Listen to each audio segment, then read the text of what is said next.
할렐루야. 2021년 11월 16일 화요일 아침 기도회를 시작하겠습니다. 오늘도 복된 하나님의 말씀을 묵상하고 기도하고 또 자신의 삶으로 살아내는 진정 복된 우리 성도님들 되시기 바랍니다. 오늘 말씀은 사사기 7장 15절부터 25절까지의 말씀입니다. 기드온이 그 꿈과 해몽하는 말을 듣고 경배하며 이스라엘 진영으로 돌아와 이르되 일어나라, 여호와께서 미디안과 그 모든 진영을 너희 손에 넘겨주셨느니라 하고 300명을 세 대로 나누어 각 손에 나팔과 빈 항아리를 들리고 항아리 안에는 횃불을 감추게 하고 그들에게 이르되 너희는 나만 보고 내가 하는 대로 하되 내가 그 진영 근처에 이르러서 내가 하는 대로 너희도 그리하여 나와 나를 따르는 자가 다 나팔을 불거든 너희도 모든 진영 주위에서 나팔을 불며 이르기를 여호와를 위하라 기드온을 위하라 하라 하니라.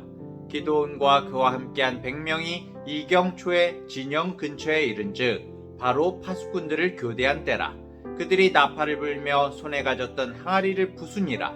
세 대가 나팔을 불며 항아리를 부수고 왼손에 횃불을 들고 오른손에 나팔을 들어 불며 외쳐 이르되 여호와와 기드온의 칼이다 하고 각기 제자리에 서서 그 진영을 에워싸매 그 온 진영의 군사들이 뛰고 부르짖으며 도망하였는데 300명이 나팔을 불 때에 여호와께서 그 온 진영에서 친구끼리 칼로 치게 하심으로 적군이 도망하여 스레라의 벳시다에 이르고 또 답밭에 가까운 아벨무홀라의 경계에 이르렀으며 이스라엘 사람들은 납달리와 아셀과 온 므낫사에서부터 부름을 받고 미디안을 추격하였더라. 기드온이 사자들을 보내서 에브라임 온 산지로 두루 다니게 하여 이르기를 내려와서 미디안을 치고 그들을 앞질러 벳바라와 요단강에 이르는 수로를 점령하라 하매 이에 에브라임 사람들이 다 모여 벳바라와 요단강에 이르는 수로를 점령하고 또 미디안의 두 방백 오렙과 스앱을 사로잡아 오렙은 오렙 바위에서 죽이고 스앱은 스앱 포도주 틀에서 죽이고 미디안을 추격하였고 오렙과 스앱의 머리를 요단강 건너편에서 기드온에게 가져왔더라.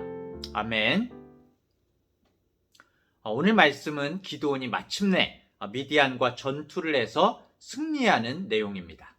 이 과정을 통해서 하나님께서 우리에게 어떻게 승리를 주시는지 또 우리가 바라보아야 할 것이 무엇인지를 살펴볼 수가 있는데요.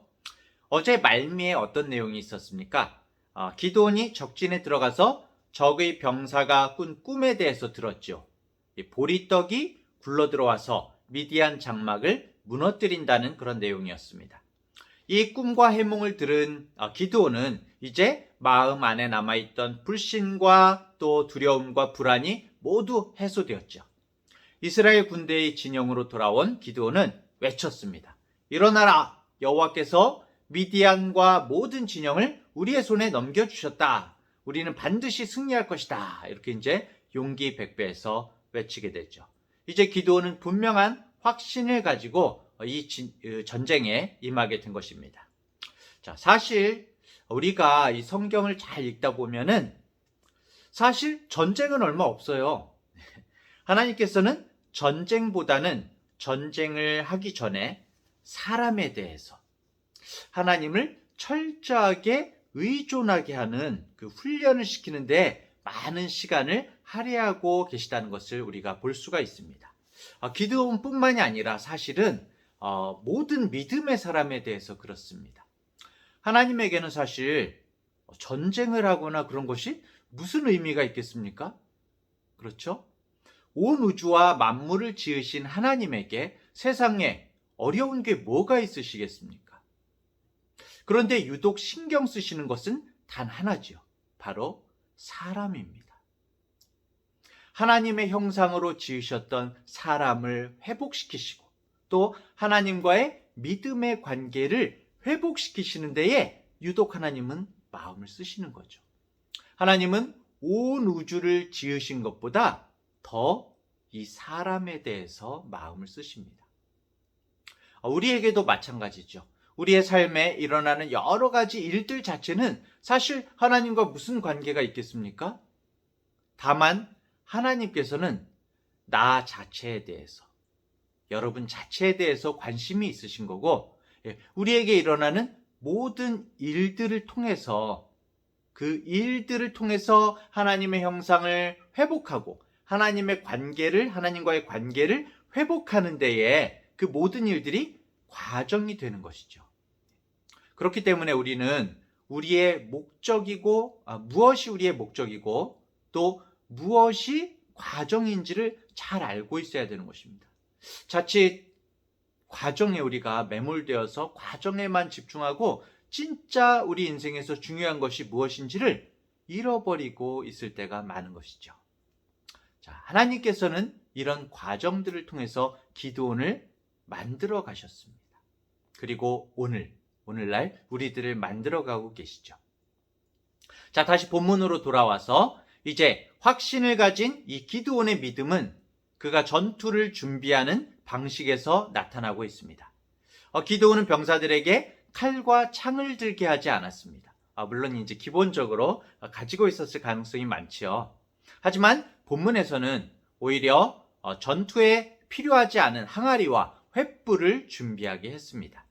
이 모습이 어떻습니까? 뭔가 떠오르죠? 예전에 여호수아가 여리고를 점령할 때에 나팔과 함성만으로 전투에 나갔던 것과 굉장히 유사한 모습을 보여주고 있습니다. 기드온은 이제 이 전쟁이 하나님께 달려있음을 굳게 믿고 있는 것이죠. 칼과 창의 싸움이 아니라 하나님께서 함께 하시는 싸움이라는 것을 완전히 믿고 있는 것입니다. 자, 이제 확신을 가진 기드온의 작전이 이렇습니다. 300명을 세 부대로 나눈다. 빈 항아리 안에 횃불을 감추고 적 진영 근처까지 간다. 내가 하는 대로 그대로 따라하면 된다. 내가 항아리 깨고 나팔을 불 때 다 같이 똑같이 깨고 나팔을 불면서 여호와를 위하라, 기드온을 위하라 이렇게 함성을 지른다. 끝. 300대 13만 5천의 이 전대미문의 전쟁의 작전치고는 어떻습니까? 기가 막히죠? 정말 심플합니다. 기드온의 명령에 따라서 부대는 셋으로 나뉘어서 적진을 향해 다가가게 됩니다. 기드온이 명령을 내리자 부대가 나팔을 불고 항아리를 부수고 횃불을 높이 들었습니다. 그러면서 외쳤습니다. 이것이 여호와와 기드온의 칼이다.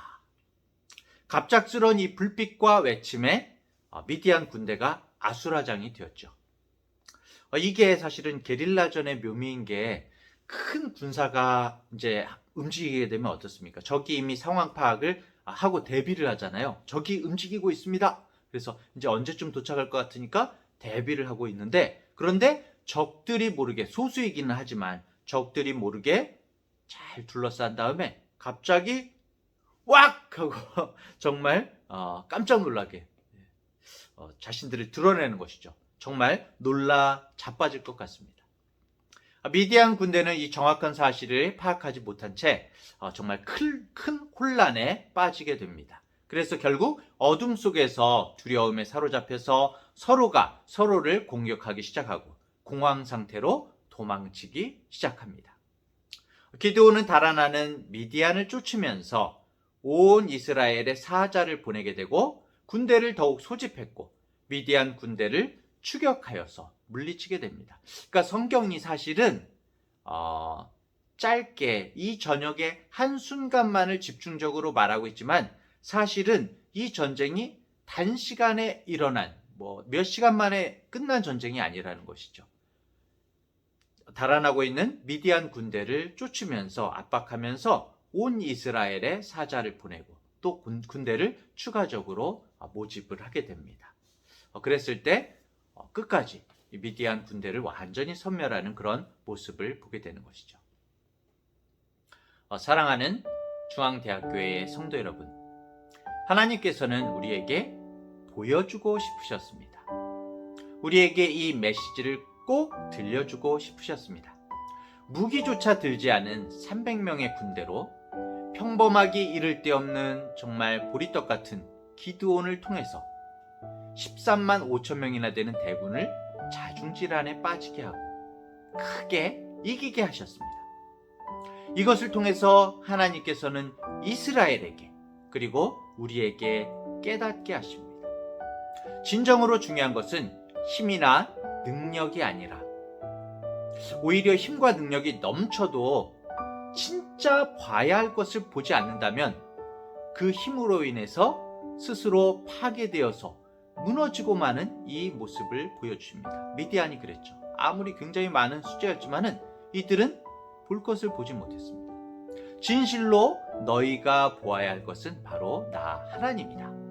이 세상을 창조하시고 주관하시는 하나님을 바라보고 신뢰할 때에 너희 삶이 진실로 승리하는 삶을 살 수 있다라고 주님께서는 오늘 우리에게 말씀하고 계신 것입니다. 이 기드온의 사건은 오늘 우리에게 그대로 적용이 됩니다. 우리는 바라보아야 할 것을 정말 바로 보고 있습니까? 우리는 붙잡고 믿어야 할 것을 신뢰하고 있습니까? 상황이 어려울수록, 판단하기 어려울수록, 우리가 정말 연약할수록 우리는 하나님을 더욱 바라봐야 하는 것입니다. 하나님께서는 우리를 창조하시고 인도하시고 구원하시는 분, 진실로 우리를 사랑하시는 분이시기 때문입니다. 기도하겠습니다. 하나님, 기드온은 미디안 사람에게 들키지 않으려고 몰래 포도주 틀 안에서 곡식을 떨던 두려움 많은 사람이었음을 기억합니다. 비록 하나님의 사사가 되었지만 인생 자체가 보리떡이었던 그의 두려움은 단순히 어떤 특정한 상황에서만 일어나는 그런 두려움의 반응이 아니라 삶의 방식이 되어버린 두려움이었음을 기억하게 됩니다. 하지만 하나님께서는 두려움에 사로잡힌 기드온의 삶에 마침표를 찍고자 새로운 도전을 던지시고 그의 상황을 정말 말도 되지 않는 곳으로 몰아넣으셨음을 보게 됩니다.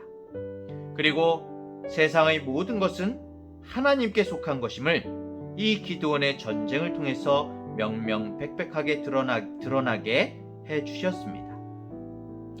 주님, 우리들도 겁쟁이입니다. 우리도 기드온처럼 두려움 많은 존재들입니다. 하지만 보기를 원합니다. 우리를 붙들고 일하시는 주님의 손길을 보기 원합니다. 우리들의 상황이 더 나아지지 않고 여전히 줄이고 또 줄여가시는 하나님의 손길을 느끼게 될 때, 그것이 때로는 두려움에 사로잡힌 우리들을 다루어 가시는 하나님의 한 가지 방법임을 우리 인생 전체의 시각으로 바라볼 수 있기를 원합니다. 그래서 이전보다 훨씬 주님을 향해 우리 인생 자체를 더 맡기고 의지하며 살아가는 주님의 사람들이 되도록 인도하여 주시옵소서. 오늘 하루길도 주님만 바라보며 신뢰하며 걷기를 원합니다. 감사드리며 예수님의 이름으로 기도합니다. 아멘.